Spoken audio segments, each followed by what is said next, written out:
Ludus Vulpes.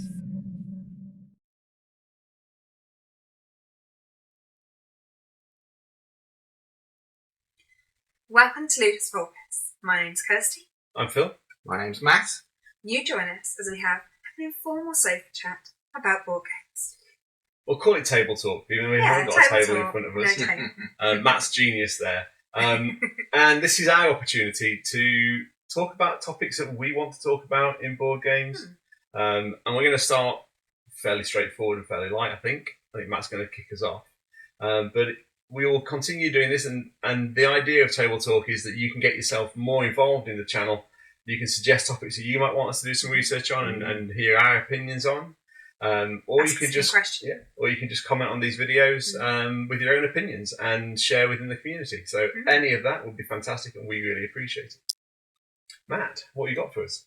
Well, we talk a lot about Euro games, and I thought it might be helpful to discuss what a Euro game is. And by definition, if we were talking about Euro games, we might need to talk about Ameri-trash games as well. So I was hoping to have a discussion about the different sides of the games, what games falls into which category, and really how helpful the labels are to new and older gamers. It's a bit of a shortcut to what you want to get to. We've got a good Euro game for tonight. Gives the table a flavour versus an Ameri-trash game potentially. Well, I'll tell you what, as I'm probably the most Ameri-trash gamer here. Agreed. Do you want to take Euro game as a definition, and I'll take Ameri-trash? Go on then. I did do a little bit of writing earlier. My definition of a Euro game was a game with almost no luck, generally played for victory points, and has strong mechanisms. Okay. Ameri-trash? We'll come on to some of those points later on. So for me, Ameri-trash is a terrible label. American style game I'm more happy with. Is a game that carries its theme and the mechanisms support and lean into the theme a lot. And there is often an increased reliance on luck. Although for you Eurogamers out there, and I am also a Eurogamer, if you think your Eurogames don't have any luck in it, you're probably not right. Yeah, there's very few games that have zero luck. Not even chess. Abstract games is another sofa talk. Fine. So for me, Euro games are your classic games such as your Puerto Rico, Agricola. That's really where it started from a Euro game perspective. Well, we're talking about German style games when we talk about Euro games, and or a German tradition.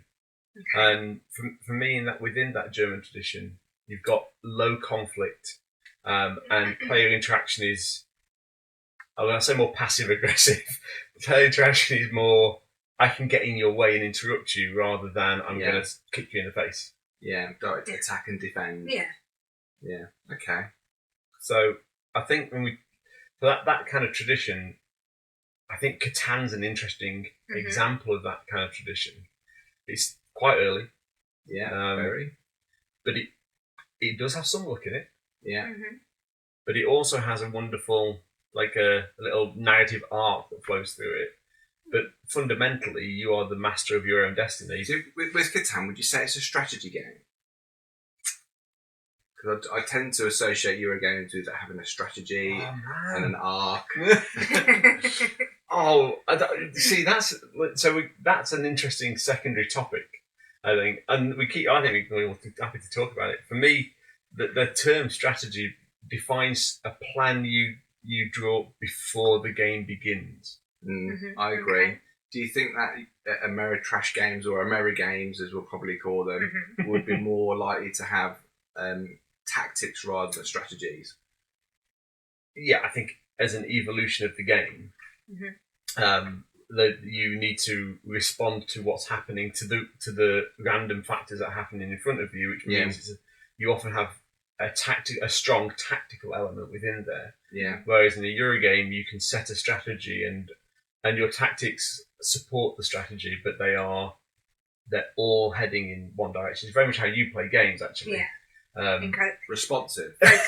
Well, pick something that you like. Yeah. Tends to be first thing that I'm taught in a rule book or someone's teaching me the rules, first thing, right, clock that, forget everything else, just focus on that. Everything else will happen around It seems to pay off for you. it. It does. It does. And that's an interesting thing about Eurogames as well, I think, because that works. Like, it's hard to deny. We've all felt the brutal devastation of being smashed by Kirsty in a game for the first time On you the play. first play, Yeah, yeah. on the first play. On the first, I always thought it's beginner's luck, but actually, I think it's the way in which I absorb the rules for a game or the way it's taught to me. And because there's that minimal random element within a Eurogame, it means that if you like really focus in on one element of it and get it, Yeah. you probably on the first plays, early plays, you're probably going to win. You're not distracted by other things because you don't realise it's there yet. It's almost like I didn't realise I could do that this time. I learnt by watching you play. Yeah. But I can see how that would have given me actually more points. So I play most of my first plays slightly differently. I will try and fulfill every element of the game and balance everything, so I know for future games what each element does. I've tried to do that in Merv recently, trying to do a little bit of everything, and then I lent on the moss track, which was quite good. Did you get a good score? Yeah, it was a good game. The moss track in Merv. Yeah. For those of you who haven't played Merv or are playing a game of Merv for your first game of Merv, lean heavily into the moss track. It will do you proud. We don't know what the other strategies will bring yet, but we need to play that a few more. And I think that with Euro games, you get the strategy puzzle where you might not get in an Ameri game. Ooh. It's an interesting one because you do have in an American style game, you tend to have much more immersive tactics and the ability to adapt on the fly to change your approach to the game because a spanner's being thrown into the works. And I think about well, what kind of games are you thinking about, just for some context? Okay, so if we go with let's go silly and go like proper beer and pretzels and go like Zombicide. You might have a plan and a strategy, but based on a few elements of random, you might end up having to change your direction, your approach on the fly, so that you can actually succeed. But those tactics, those emerging tactics each turn, are interesting decision points. But I don't want to upset people by saying they don't lend themselves to long-term strategy. They lean into it, but they're not. The be-all and end-all is how do you adapt to the emerging situation rather than how do you stick to your plan, which I think Eurogames do a lot of. Sometimes the best way to play Eurogames is figuring out how to best stick to your plan while other players are trying to disrupt your plan. Well, in the Ameri games, I think it can be more exciting because of the unknown factor, and you're dealing with dice as well a lot of the time, which you don't get in Euros. Is to have player conflicts, a winner and a loser in certain circumstance. I thought that Blood Rage was a good example of an Ameri-trash games recently, and you think it's more Euro based? I think there's elements of both. I mean, the conflict in Blood Rage is not. Yeah, but that's what led me to think it was Ameri-trash. But you've got your drafting, you've got your area control. Yeah. And you are in control, and so it's maybe a term where we look at strategy like an evolved strategy. So I would argue, depending on what cards you draft early on, dictates your strategy. And it's hard to you can argue that from a perspective of like more traditional looking Euro games, Agricola, for example, your strategy is dictated by the cards you draw. Yes. You have to plot and plan based on what's in your hand. And I think it's interesting then when you put Blood Rage and Agricola side by side to say, actually, I've got these cards in my hand now. The rest of my game is geared into maximising the output that these cards give me. And that basic principle of developing a strategy is similar in both games. I'm not going to say it's the same because people just scream at me, but it is similar in both games because you've got to make those decisions early on and then try and stick to a strategy. It's more of a hybrid game in that respect, I suppose. One of the games that put on my list was Scythe. Scythe is one where you have miniatures, which is a common feature of Ameri games, alongside the threat of war and lots of tracks, isn't there, which you get in Euro games. Resource management, that's right. Yes. And having to manage those resources inside is a real challenge. Yeah. It's interesting you talk about miniatures in a game, defining it as or being part of that definition of an American style game. For me, I think so. Yeah. But then Scythe deceptive because Scythe doesn't need the minis. I suppose they could be chits. I suppose. Yeah. They could be anything. Yeah. They could be cardboard standees for all I care. Yeah. Like in Undaunted. Yeah. Normandy Undaunted. They are literally just sticks. And I would argue Undaunted is absolutely an American style game. Yeah. It's direct conflict. Yeah. Doesn't have any miniatures. No. Wow. Osprey Games created it without miniature. Yeah. And it's a fantastic game. It plays really well, plays really smoothly. It's a really good 2-player. Yeah. Haven't played the African one. No. And you have to, like, that's a classic example of that kind of developing tactics as you go, because the other player will just chuck things in front of you constantly. Yeah. And the game is definitely sort of asymmetrical. Neither side's got exactly the same forces, neither side's exactly the same position, but you've got to change your tactics constantly. And maybe that's where the fundamental differences are between American style games and European style games. Is one is develop a strategy and try and stick to it, and the other is have an overarching idea of what you want to do in the game, but your tactics and the way the game evolves are going to fundamentally change the way you play that game. Yeah, I agree. You've got some publishers out there that lean heavily in one direction, like Fantasy Flight are good for their Mansions of Madness, and you've got Simon doing Arcadia Quest. Those are the American style games. And really, as a Eurogamer, I'd like to play a few more of those games. Probably the most common one that I play, I would say, is Kemet. Kemet, is that a Euro game or is that? See, for me, I like the direct conflict in that one again, to be able to fight. You can't turtle and hold out for a little while. You're straight into attacking other players, which is unusual. But if we're going to talk about Kemet, I think we go like, because Kemet's fundamentally an area control game. And you probably should like go a step further backward to Days of Wonder's Small World. Yeah. Which is that an American style game? I'll argue it's not massively thematic. When I teach that game, I say the most important thing you can do in this game. Count the card. Yep. If you can count cardboard, you're all right. Yeah. But actually, it's direct conflict. The game forces conflict on its players. Yeah. And silliness. Conflict with silliness. Ironically, I'm not keen on conflict in games. I'll shy away from it. There have been games I've played where I have not gone to war and not lost, but not come last either. But in small crowd, it doesn't feel that bad. It doesn't, because you can move on to your next, your next. That's part of the cartoon group, isn't it? art as well. Yeah. Same thing with Root, which is essentially a war game, but you get these cute forest critters. It doesn't feel as bad, doesn't it? When it's cute. Yeah, I agree. Not saying that war's cute. Let's just clarify. Yeah. So we've got this kind of idea of this direct conflict and emergent tactics being a clear definer within Ameri-trash games. And in Euro plus games, more luck, I would say, than because there's almost no luck generally. Should we talk about luck? Do you believe in luck? I don't believe in luck at all. I don't believe luck exists. Statistics exist. Understanding numbers and maths exists. Forever the scientist. But okay, so like the fundamentals of luck are, there's no way of predicting what's going to happen. And that you will get, because you're luckier than I will on a dice, you'll roll a 6 more often than I will. That's the essence of luck. There's nothing else there. So if Matt rolls 100 dice, Matt will get a 6 on those 100 dice 80 times, and I'll get a 6 1 in 6 times. And I'll be happy with 80 times. I'll get about 17 or 18. Yeah. That's luck. If every time you roll 100 dice, you get 80 sixes, and I get 17. 17, 18 being just about standard distribution on a 6-sided dice, because I did finally get my maths back together again.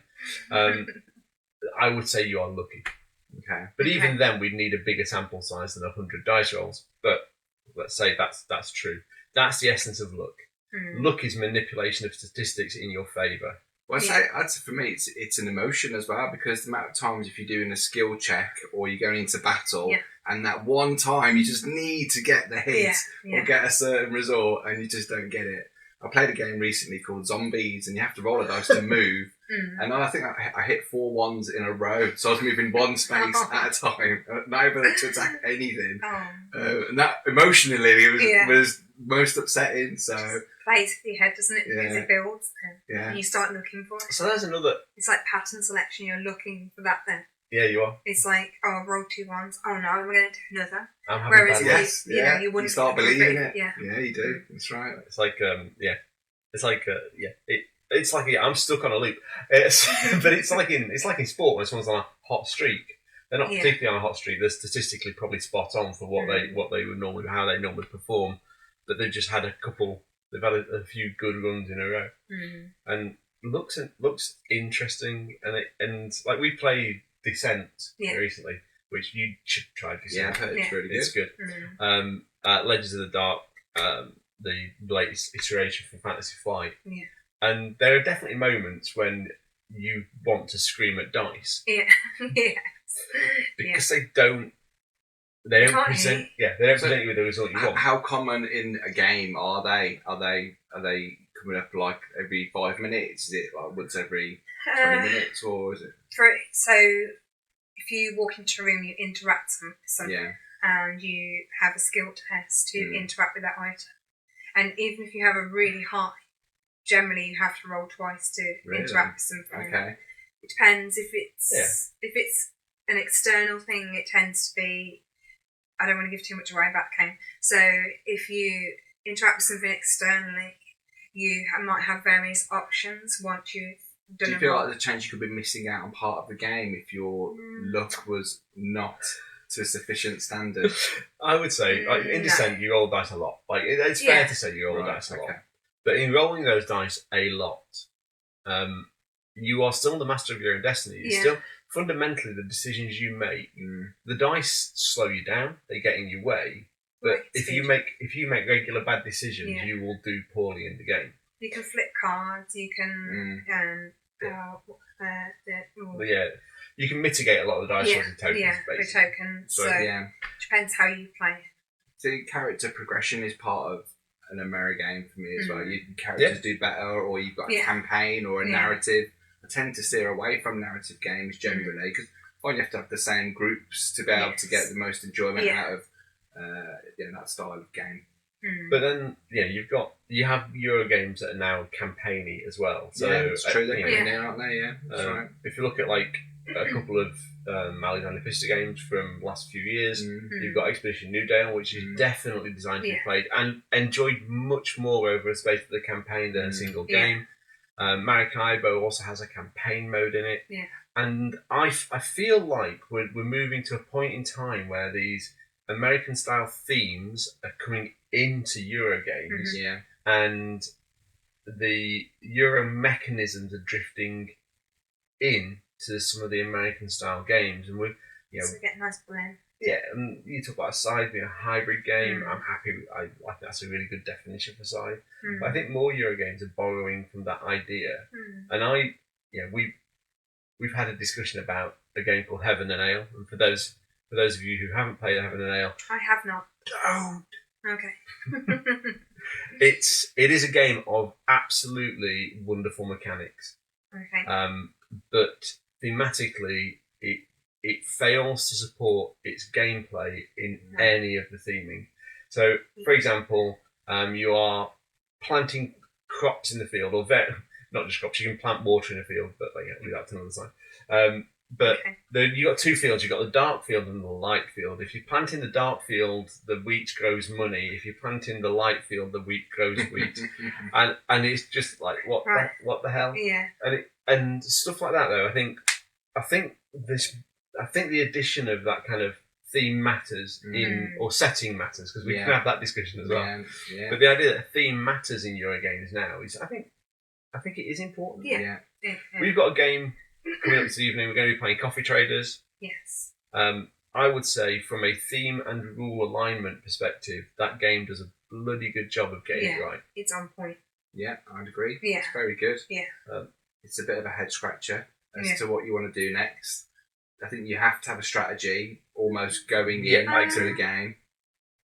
Well, I keep trying different ones. Yeah. I agree. Yeah. Last time I played, I thought, right, I'm definitely going to concentrate on getting all my tracks as high as possible. Like, mine was the lowest on all. But I did play better than the first. Yeah. So, I think that's the thing, though, isn't it? It's that kind of... That's that piece where you put a strategy in place, and a game like Coffee Traders, and you don't get it in all Euros, it allows you to look and reflect at what other players are doing and go, right, I need to pivot a little bit. Yeah. And I think when we think back to Agricola, when we talk about Agricola, I like Agricola a lot, but I feel like that doesn't allow you to pivot very easily, very often. If you get a third of the way into the game and you go, right, that other player's playing this strategy better than me, if you abandon the strategy, you're probably abandoning most of your points as well. And I think that's been an improvement in good Euros over time, is that idea that there's more than one strategy. And you can sort of step into a different strategy if another player is dominating one particular strategy. And I think actually from a game design perspective, it's really tough to get that right. Yeah, I'd agree. And Euros have got a bit more conflict in them. We played a good game called Mombasa, also by Alexander Pfister, and that has... We play other games by other designers also. Player interaction in terms of forcing other players around the map. And it can be good or bad, depending on turn order. It's just another example of games developing in a direction where it's got elements of other genres coming in. But no, I would consider the Ameri-trash side of games something that I need to expose myself more of, because I do think that can be exciting and thematic. We've both backed the new Zombicide game, haven't we? So we'd like to see how that plays out. I think the theme of the Wild West is interesting in that particular game. I look forward to hopefully that's co-op as well, isn't it? We don't play many co-op, so co-op versus competitive is an interesting topic as well, potentially. Yeah, and a lot of times with American style games, the non-cooperative versions tend to be two-player games a lot of the time. You've got a direct conflict, and that's and as someone who's the sort of competitive to play games like X-Wing, quite like that. But competitive play leads to a different style of play. Leads you to very often game the game a little bit. But I think there's value. IP games tend to lean more heavily towards the Ameri style games because they have a lot of intellectual properties that players seem to engage with. That's a really interesting question. I'm trying to think of an IP game that's I would call a pure Euro. So a game that's, sorry, for those of you who aren't comfortable with the IP, intellectual property rights, so typically taking a TV show, a film, a comic book. A lot of people say how thematic Battlestar Galactica is. I've never had the pleasure of playing it, but I've heard that's a really thematic game. We've got the Unfathomable coming out soon, if it's not already out, which is Fantasy Flight's reskin of that into the world of Cthulhu and the world of Arkham Horror. Well, Hidden Traitor is definitely a mechanism from the Ameri-trash world. I'm terrible when I've got to be the one to scupper everyone's plans. That's hard, that is. But no, there's lots of mechanisms I think that come from that side of things as well. Yeah, and I'd like to see both style of games borrow more heavily from both. I love my Euro games. I love all games predominantly. Well, I know you play some RPGs as well. Do you find that that's an element that borrows from the Ameri-trash gaming side? I think the Ameri-trash gaming side probably borrows more from the RPGs. Really? Yeah, it's there's a lot of dice in RPGs. Character progression, and you're fighting non-character monsters. And D&D's been around forever, and that idea of playing a role is, I think, has a lot of what certainly certain modern dungeon crawlers are trying to find is that kind of dungeon crawl, that kind of theme. a lot of the direct conflict games are trying to put you in a particular role. Mm. I think American style games really borrow and lean into that kind of role. Like you are this, whether you're the American military or whether you are a hero fighting for your life. More player powers on the American games. Yeah, I think that's it. You know, I think the borrow comes from role play into the American style of games. It's speculative, so if anyone knows, please drop in the comments. That's always good to know. We started this conversation saying, "Is there still a place for these labels?" And I kind of, I don't know. Like Kirsty is a relatively new gamer. Yeah, I see more and more hybrids nowadays. Okay. And almost I don't think there necessarily should be labels. I think it should be, if you enjoy the game, enjoy it. It should be more. You have to have some sort of category, which I find is the hard part. Yeah, I take the point. Do you? That's the thing. But I think that just for convenience. Like, we know someone within the board gaming who will only play a specific style of game. And actually, I know quite a few people who'll only play a specific style of game. They're missing out on others because of that. I think there's And I worry him too much labelling prevents people from getting enjoyment of games because they feel, oh, that's not my type of game. But if something's a card game, then... Okay, well, card games are not my best friend. Okay. Okay, I know we're not talking about card games. Yeah. But okay, let's just briefly talk about card games. Yeah. Arkham Horror, the card game, one of the best, Ameri-trash. But also one of the best RPG simulators I've ever played. It's an RPG simulator as well. Yeah, I've never played it. Never got to see it. Paladins of the West Kingdom. Yeah. Maracaibo. You don't have to play the cards to play the game. You have to play the cards to win win the game. Well, I said play. You have to play the cards. Maracaibo, you've got to play the cards. Yeah. And all right, I'm happy for people to say these are not card games, but they absolutely are card games. Yeah. And they all have... It's the feeling it gives you as well, isn't it? Of excitement and theme versus mechanisms and points. Do you know what? Let's talk about last year's big sort of buzzy release. And I know there have been a few. I'm talking pre-Essen now. Lost Ruins of Arnak. Card but it's a card game with resource management. Yeah, it's a blend. It's a card game with resource management, with a strong theme, with some worker placement. You've got a hell of a lot going on in that game. It's combinations. It works. Let people do the combinations. Because it shouldn't be, oh, this is X type game, so we can only have this ability in it, or these, I don't know.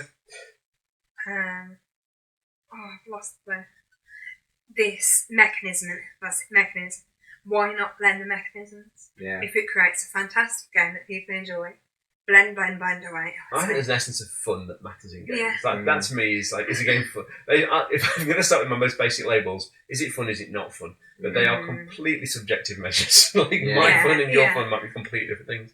But I think like Lost Ruins of Arnak did a lot of things right. We've not played the 8th edition Leaders expansion yet, but it was a game that needed an expansion to just lift both sides of the game. Actually, some of the Euro mechanisms in there and some of the Ameri-trash mechanisms just needed pushing up a little bit. But actually, it tried in the same way that Gloomhaven's tried to do it the other way around, taking a very strong Ameri-trash idea and adding Euro-style mechanisms in there, which has won a lot of Euro gamers over to Dungeon Crawls, who they might not have played before. What, in the Jaws? But just Gloomhaven in general. Yeah.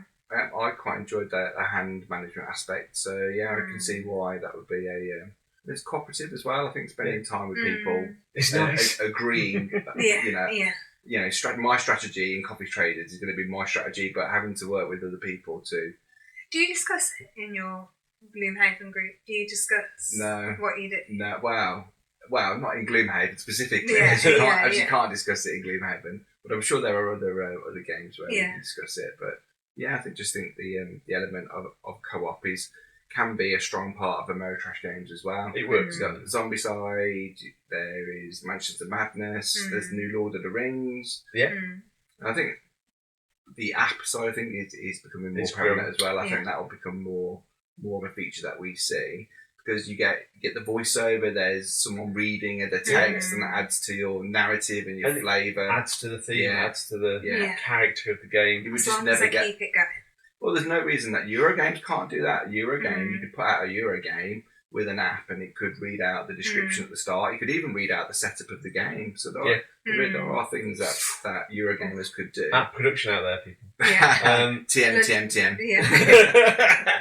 But it's I think for me we are seeing a greater blend I think of theme and mechanic in games, and I am really thankful for that. Yeah. I will always, if it's a good game, people are enjoying it, it's got really good mechanisms, and it leaves you thinking, I want to have another go. I think I can break that. It's a good game for me. Yeah. Matt, are these labels still valid?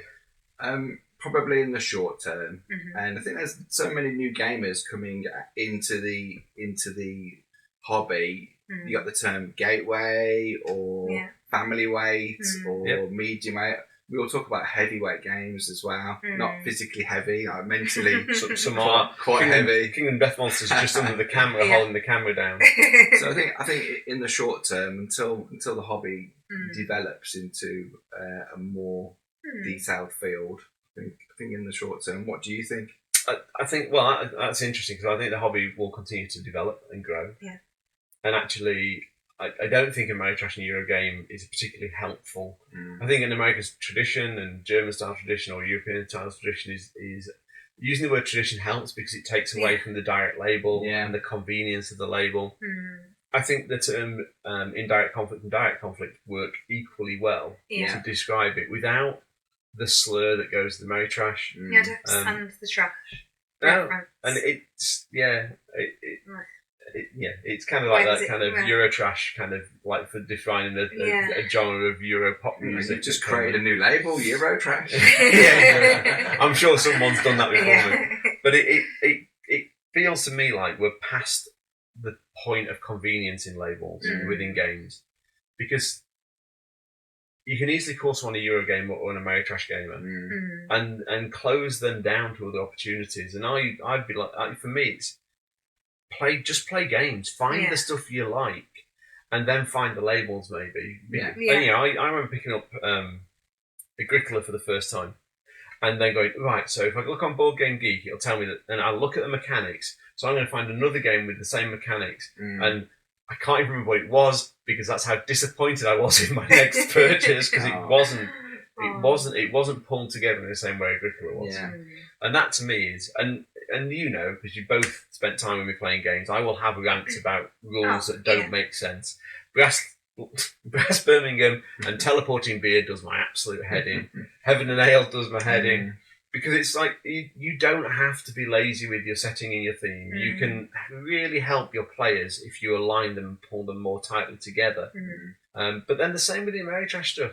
You can't just roll dice, and if you're just pitching a game that's got direct conflict and randomness, your player choices still need to be incredibly important, critical choices. Yeah. And probably more frequently than the Eurogame needs critical choices to keep the game interesting. Yeah, I think your options generally can be a bit simpler on the Ameri-games. I've heard Nemesis is really good. I'm just waiting for mine to arrive, and it's quite simple to play, but you get quite a thematic experience of hiding from aliens that are chasing you down, and one of your friends might get to the space escape pod before you. So it sounds like we're in a bit of... We're not sure around the time. Not 100%, no. So I'd be interested to know what the viewers think. Yeah. So we're quite interested to hear your comments below.